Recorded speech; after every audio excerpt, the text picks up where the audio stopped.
Good morning. So, papaliwanag ko muna, ma'am sir, yung mga basic skills ng surfing. Parts ng board, paano tumayo at yung safety. By the way, mababaw lang naman siya, kaya di marunong lumangoy, okay lang. How about medical stories, ma'am sir? Sakit sa puso, high blood, broken, wala din. Broken. Broken lang. Isa lang isa. Ah. Wala. Okay lang yan sir, makakamubol ka agad yan, promise. Okay? So, let's proceed ma'am sir sa parts ng board. Sa bandang harapan, front side ng board, ang tinatawag na nose. Doon tayo lagi nakaharap. And then, ang gilid ng board, both side, kung saan kayo kapit, ito ang tinatawag na rails. At ang ibabaw ng board, kung saan kayo sasampa at tatayo, ito ang tinatawag na upper deck or top deck. And ang likod ng board, ang tinatawag na tail, doon man na nakapesto yung mga paa natin. Okay? Ang ilalim ng board, ito ang tinatawag na bottom. Ito yung nag-glide sa tubig, ma'am sir, and then ito yung pinakamadulas sa parts ng board. At huwag kayo sasampa dito, ma'am sir, kasi madulas po yan. Then pag tinamaan kayo malaking alon, pwede kayong tamaan sa may bandang fin kasi madudulas kayo. Yung fin naman, ma'am sir, pinaka-importante at pinaka-delikado sa parts ng board. Importante siya, ma'am sir, no, kasi ito nabibigay control sa pag-glide mo sa tubig. Kasi ma'am sir, no, pag nag-surf kayo, wala kayong fin, mawalan po siya ng control. And then, delikado naman siya, ma'am sir, no, kasi pag tinamaan ka ng fin, pwede kang masugatan. Plastic lang naman yan, sir. Sir? Plastic lang naman yan. Opo sir, pero may dalawang klase, fiber at plastic po. Pero pakiiwasan naman sir para hindi masugatan. And then, ito naman yung tinatawag natin na leash or leg rope, ma'am sir. Ang gamit naman na ito magiging lifesaver ninyo para hindi lumayo yung board sa inyo, para hindi malunod. And then, itong strong foot, itong leash na to nilagay sa ating mga strong foot. Okay? Question sa parts of board, sir? Ma'am, wala naman. Wala. Okay. Okay, so next, paano tumayo? Dapat talian para hindi lalayo. Ano yung mga strong foot ninyo, ma'am sir? Strong foot. Right. Right. So lahat kayo, right? Pero pag hindi pa sure yan, ma'am sir, no? May dalawang klase ng posisyon sa pagtayo. May tinatawag na regular at goofy. Pag regular ka, strong foot mo is right. Then pag goofy naman, left naman siya. Always dapat, ma'am sir, yung strong foot ninyo is nasa likuran lamang yan. Para yun yung magbibigay pressure sa inyo and magbabalance, okay? So pag regular stand ka, ma'am sir, ganito yung posisyon mo. Right, yung strong foot mo, and then left yung nasa harapan. Regular pong tawag dito. And then pag left naman yung strong foot mo, goofy naman yung tawag dito. Okay? Luffy. And then next, pag sasampa naman sa board, dapat yung level ng tubig nasa ni-level patas na, ma'am sir, para di kayo mahirapan sa pagsampa. So pag nasa ni-level patas na yung tubig, mas madali yung sasampa sa board. So pag sasampa lang kayo, kapit lang muna sa rails, and then yun ang upper body, and then side lang lower body. Dapat sakto po yung pagsampa ninyo, dapat nasa gitna po yung balance niyo. Kasi pag medyo tagilid, pwedeng tumaob agad yung board, hindi kayo makakatayo maayos. So dapat gitna lamang siya. And then, pag sumampa kayo, ma'am sir, no, hindi kayo masyadong malikod.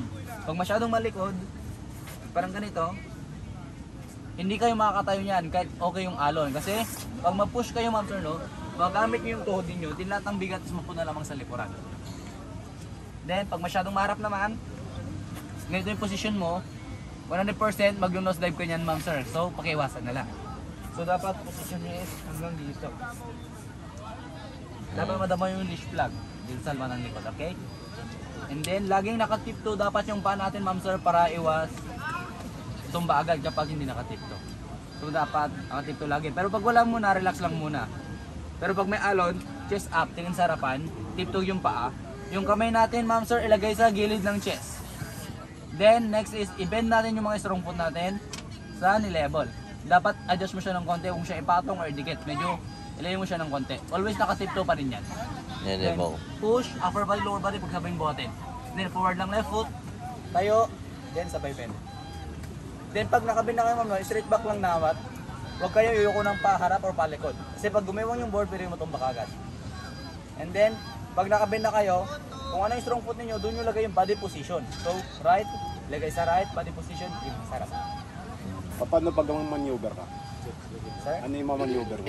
Sir? Pag magmamaneuver ka, kung iikot ka ako. Yung coach yung bala mo nun, sir. Siya yung mag-iikot. Habang nakadapa kayo, sir, pag sinabi ng coach na ready, ikot na kayo agad. I mean, habang nag-ano ka na, nag-glide ka na dyan. Sir? Habang umaano na, sumasakay na, o umaandar na siya. Kung gusto mo mag-maneuver to the right, to the left. Dapat sir, i-master muna natin yung straight sir bago makapag-liko. Mas okay po talaga sir na mamaster natin yung straight. Ganyan ako dati sir eh. 1 week kong minaster yung straight bago ako nagliko-liko. Mm. Okay? Ano, if in case may matatamaan ako, magkakaroon ng collision, paano ako Mamaya, magagamitan ko yan mamaya sir. Yun yung sabihin ko mamaya, safety. Okay? So habang naglaglide kayo sir, no? Pero pag napansin nyo, medyo mabagal yung pag-glide nyo sa tubig. Ang gawin nyo lang ma'am sir is mag-lean forward. Pabigatin lang itong front foot and then body move, paharap. Kumbaga, ito magiging accelerator ninyo. Okay? Then pag masyadong mabilis naman, lean back naman. Ito namang back foot ang pabigatin din body move, palikod. Kumbaga brake. Okay? Then, pero nagganon din for lean back kayo sir, no ma'am? Dapat mga 2-3 seconds lang din ibalik ulit sa normal. Kasi pag tinagalan ninyo, baka iwan kayo ng alon or mag-nose slide. Okay? Question? Wala naman? Okay, so sa safety na po tayo.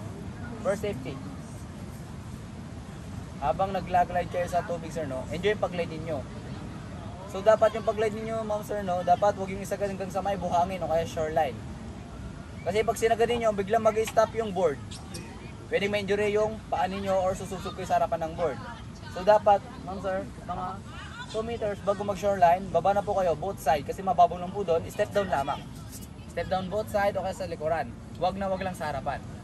Kasi pwede ko yung tamaan ng board kung sa harapan kayo bumaba kasi hindi nyo namalayan, may alon pa na sumusunod sa inyo. Okay? Okay. And then, ito na sir, sabi nga yung tinatanong mo. Pag napansin mong may tao sa harapan mo, example, ang gawin mo lang para hindi mo siya matamaan, i-lean back mo lang. Pabigatin lagi yung back foot, then body move, palikod. Then, baba na agad sir. Then, pwede mo lang hilahin itong leash para hindi mo siya matamaan. Or di man kaya sir, habang malayo pa, pwede mo na masigawan yung taong tatamaan mo na pag-ibag-pagilid siya. Okay? And then, next safety. Another, naglaglide kayo ulit sa tubig ma'am sir, no? Then, pagkatayo nyo, bigla kayo natumba. Natumba kayo, then bigla kayong tumayo. Ang gawin nyo agad ma'am sir, no? Tingin agad sa alon para iwas tamaan ng board. Example, alon, board at ikaw. Pag tinamaan yung board natin ma'am sir, no, tatamaan din talaga tayo. So ang gawin lang ninyo, habang malayo pa yung alon, pag malayo pa, punta agad dito sa likod ng board. And then, i-push lang ninyo yung board sir, ma'am. Para hindi kayo tamaan ng board. Ayan natin siyang tangayin ng alon. Kasi mababawi mo naman yung board gamit itong leash. Kasi nakakabit naman ito sa ating mga strong foot. Ang tamang paghila dito sa leash, ma'am sir, no, by 1 meter. Hanggang dito. Huwag nyo siyang isagad na hilahin dito ma'am sir kasi pag ginawa nyo ito, tinamaan ng alon, angat po yan, pwedeng maipit ang daliri nyo. At huwag yung ipasok ng daliri dito ma'am sir kasi pag tinamaan ng malaking alon yan, biglang higpit ko ito, pwedeng ma-injury yung daliri. Gusto mo ipasok.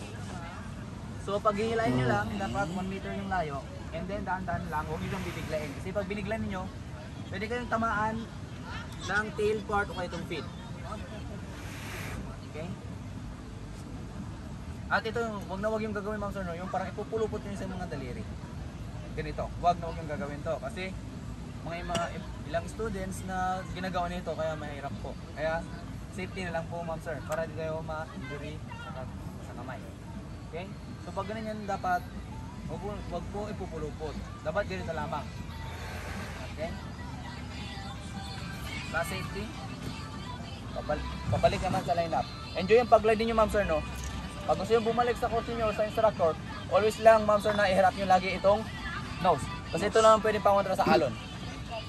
So pag ganyan position niya, kapit ka lang sa may bandang rails and then iharang mo sa baywang, ikot mo siya paharap sa alon. And then, pag naging ganito yung position niya ma'am sir, no?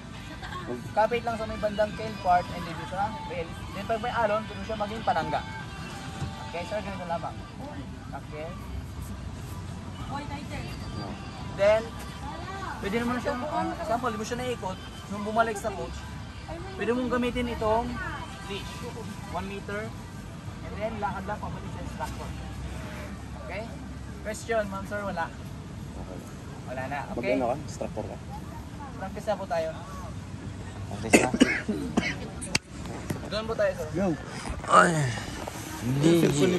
Surf coach. Si Coach Wimart. Ha?